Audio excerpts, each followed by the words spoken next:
성조증 첫 번째는 부모님이 주신 유전적 예측 키에 비해서 마이너스 5cm가 된다고 생각하시면 돼요.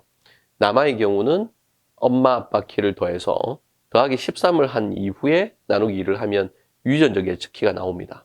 거기서 5부터 빠지는 것이 남아의 키고요. 그리고 부모님 키를 더해서 마이너스 13 그리고 나누기 2를 하고 나면 여아의 유전적 예측 키가 나오게 되는데요. 그 키에서 마이너스 5부터 시작이 여자아이의 성조증에 의한 키를 손해보는 부분이라고 생각하시면 되겠습니다.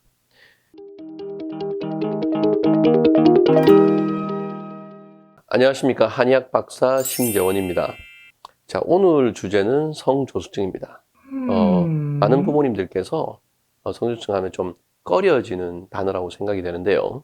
오늘 좀 부끄러워서 감추기보다는 오늘 얘기를 잘 들으셔서 그래도 정확하게 그리고 시간을 놓쳐서 후회하는 일이 없도록 좀 잘 알아가시는 계기가 됐으면 좋겠습니다. 보통 여자아이들 같은 경우에는 만으로 9세가 시작이라고 보시면 되고요. 남자아이들 같은 경우에는 만으로 11세부터가 정상적인 상황이라고 보시면 되겠습니다. 그 이전에 성호르몬이 상승하는 것을 우리가 성조숙증이라고 하는데요. 여자아이들 같은 경우에는 가슴 몽우리가 생기는 것이 가장 뚜렷한 신호가 되겠고요. 남자아이들 같은 경우에는 고환이 발달하는 것이 뚜렷한 지표가 되겠습니다. 그 외에도 머리 냄새나 땀 냄새 같은 체취가 아주 강해진다든지, 그리고 성격이 갑자기 좀 더 격렬해지게 와일드해진다라고 생각되면은 또 의심을 한번 해보실 수가 있겠죠. 그리고 그 이전부터 문제가 될 수 있는 아이들은 부모님 중에 한 분이 조기성숙이셨거나 형제지간이나 남매지간, 자매지간에 성적으로 빠른 형제 자매가 있다면 역시 조기성숙이 올 수 있다는 사실을 기억을 해 두셔야 될 것 같습니다.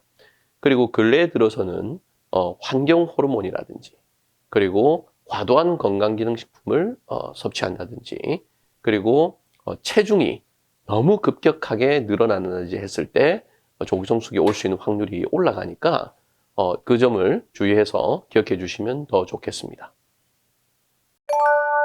이러한 성조증은 어떤 문제를 유발하는가, 이런 부분도 알고 가시면 좋겠는데, 성조증 첫 번째는 부모님이 주신 유전적 예측 키에 비해서 마이너스 5cm가 된다고 생각하시면 돼요. 남아의 경우는 엄마 아빠 키를 더해서 더하기 13을 한 이후에 나누기 2를 하면 유전적 예측 키가 나옵니다. 거기서 5부터 빠지는 것이 남아의 키고요. 그리고 부모님 키를 더해서 마이너스 13 그리고 나누기 2를 하고 나면 여아의 유전적 예측 키가 나오게 되는데요. 그 키에서 마이너스 5부터 시작이 여자아이의 성조증에 의한 키를 손해보는 부분이라고 생각하시면 되겠습니다. 그리고 두 번째는 아무래도 몸은 어른이 돼가는데 정서는 아직 아이에 머무르는 경우들이 많죠. 그래서 정서적으로 혼란을 겪고 주변 또래와 함께 어울리지 못하거나 우울해지는 성향들도 많이 나타나게 됩니다. 이런 정서적인 부분에서 굉장히 또 많은 피해를 입을 수가 있죠. 세 번째로는 조기 폐경이나 또는 성호르몬에 관련된 여러 질환들이 다른 아이들에 비해서 훨씬 더 생기기가 쉽다라는 점.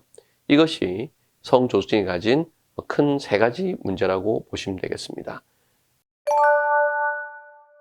그렇기 때문에 성조숙증의 치료는 기본적으로 성호르몬을 억제해서 사춘기가 종료되는 여자아이 같으면 초경, 남자아이 같으면 겨드랑이 털이 나는 이 사춘기 종료가 되는 시점을 최대한 성호르몬을 억제함으로 해서 시간을 버는 것, 이것이 가장 중요한 골자가 되겠고요.